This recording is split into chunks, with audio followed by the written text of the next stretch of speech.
Hello everybody and welcome back to the channel, and today we are rolling back to 1.11 in order to play some mods, and today we are going to be jumping into Red World. What is Red World, you ask? It's a nightmare. It's my favorite mod of all time, but the world itself is a nightmare. Everyone is red. You know, the world's all over the place. America is fractured. The whole of Europe is red. It's a madness, but you know what the best part is? There's so many good focus trees that you can just mess around, you can do random things, and another good thing, it's in the modern day setting, 2010, so that means we got all modern research as well. Oh, I'm so excited for this, I can't wait. Right, let's jump into it. Today, we are going to be playing as... I haven't even decided who we're going to play as. Oh dear.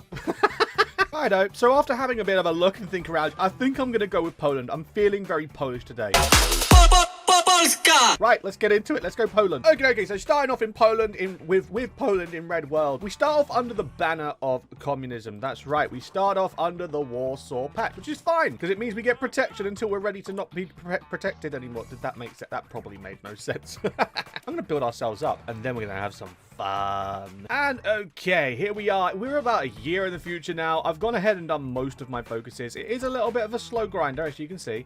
Not exactly the quickest time skip, but we are making progress down our tree. I've done most of my industry focuses, and the world is just a mess. Like, it's a mess. We've got the Union trying to keep the Union together. Germany's clicked to do it their own way. The Kingdom of Italy has now become a thing. They left the Union and became a monarchist. Britain stormed the royal family and just evicted them out of the country. And now the Americas are at war with each other. Oh yeah, that's another thing. So I've just found something out. All my playthroughs, it's never happened. And it's finally time to introduce to you the president of the Pacific States of America in California, Clint Eastwood. Okay, so for better or for worse, I've finally changed us over to the Kingdom of Poland and left the Union. I have literally no manpower, and I'm already feeling the pinch. There was one thing I completely forgot about in Red World, and that is, unless you've got like a focus tree like Britain, where it's actually tailored to every aspect of the country, and you get like the generic focus tree, you can't willingly change your ideology. So we started as communist. This and this was locked. It was completely locked, not allowed access, and you're only allowed access to these because you already have a communist leading government, so you can change to these, right? Now, I thought to myself, oh, that's fine, I'll change. You cannot change. You cannot hire anyone to change it over. So I just had to use a command to set the ruling party to monarchist, which is not good because we currently have 0 power. So I was planning to go and play Sweden a little visit, but a few things happened. Number one, factions. I ended up joining one. We are now one with Italy. It's called the Italian Commonwealth, and it's basically monarchists coming together. Secondly, Italy declared war on Tunisia, and this has just happened. But the weird thing is, Tunisia isn't part of a faction. It's just these guys decided to declare on Italy for declaring on Tunisia. It's confusing. It's messy. I don't know. All I know is that I'm having to prepare for the inevitable. I'm going to go and join this. Pay a visit to my neighbors. I'm hoping that the Soviets do not join. I am praying that the Soviets do not join at all. Oh, I'm so scared. This could either go really well or really bad. So lining up myself on the border, I think it's quite easy to see things are not looking too good. I think this is a bad idea. I think this is a really bad idea. I'm probably going to solidify another L on this channel. That's going to be 2 L's in a row. 2 weeks of L's. Don't worry, guys. If we get an L today, we're going to come back with a dub next week. Oh, no. Okay, right. So we're looking good in Germany. Not so much in the south. What? The Soviet Union got called in. No. Okay, right. Well, this is an L. This no. This is an L. I've lost. It's game over, guys. It's game over. I've absolutely I've screwed myself. Maybe I should... time skip. Okay, so I've managed to time skip, and I think it's safe to say I am not ready. I am not ready by any means to fight this lot. It sucks to be you, bro. It really does. Now I just need to go after Sweden, expand. I need military factories. I'm just gonna have to expand without touching this blob. I've been recording this session just for context. I've been recording for about 3 hours now. I'm only 2 years in. 2 years equals 3 hours. I'm probably going to have like 8 days, 8 years probably worth of expansion. So it seems like Italy's fate's been sorted, and that's disgusting. Like, no! Why? Germany even... Oh, no. Wait, what's that? The Union of Sardinia? And it's a puppet of... This is disgusting. And it is time. It's time to go and pay the Scandies a visit. Good old Sweden. I'm hoping that this is going to go well. I'm going to go ahead, declare the war, launch the naval invasion. Hopefully, no one else joins, and we can get away scot-free. We have no air support because I haven't got any mill factories for those just yet. Oops. Infrastructure. Let's add some infrastructure all around. I'm hoping that this invasion can go well. And then once we're in Karlskrona, bring the rest of the army over, the last 4 digits. And hopefully we can conquer Sweden, take some land, and take some factories. Overall, a good time. Rightio. Okie doke. Right. After finally taking Stockholm, the rest of the country just collapsed, and that's because of the collaboration governments I'd set up in advance.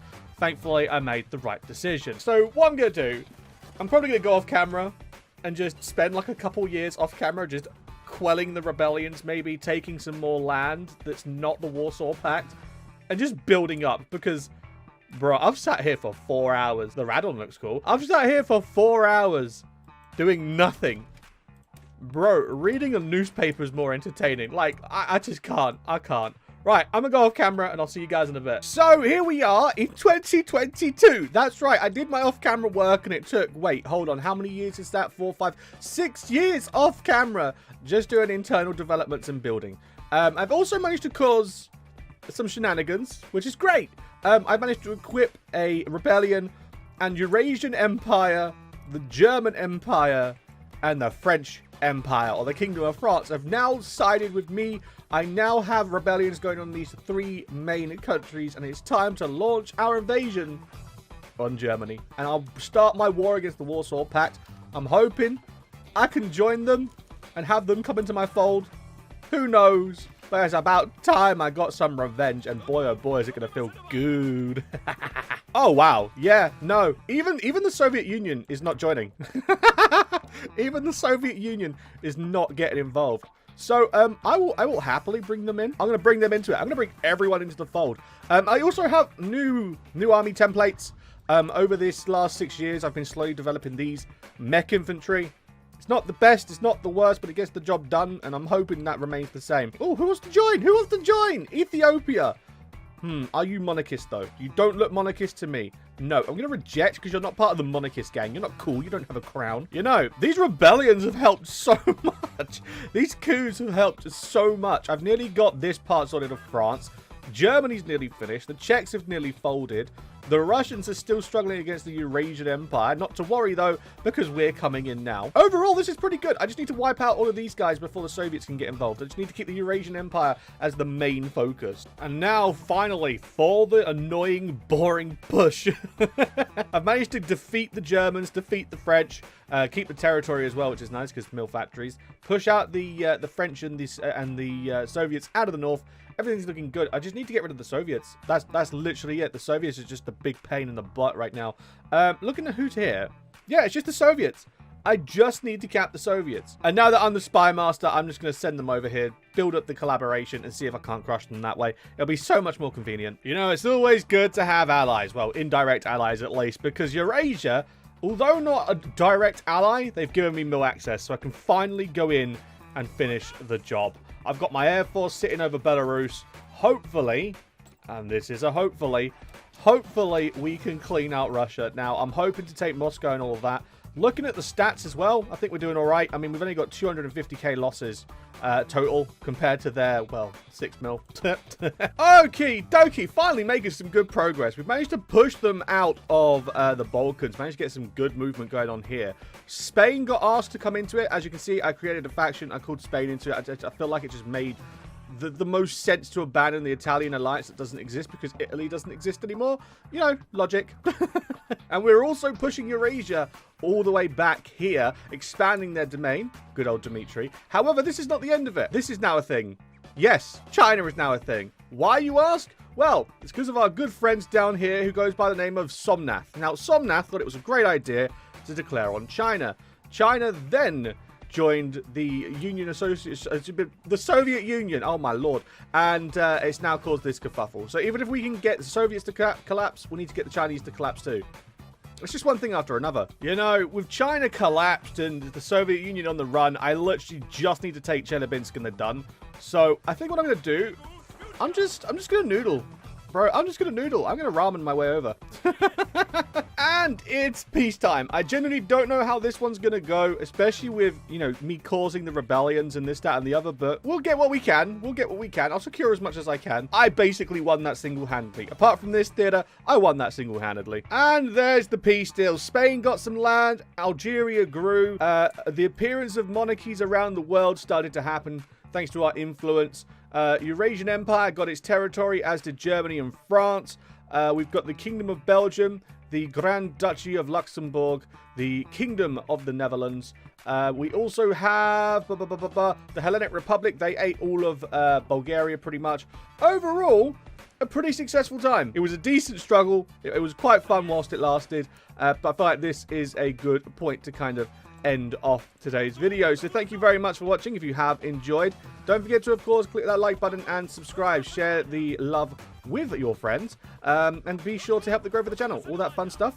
And thank you very much for watching. Again, if you have enjoyed, check out the other content on the channel, and I'll see you guys in the next video I do.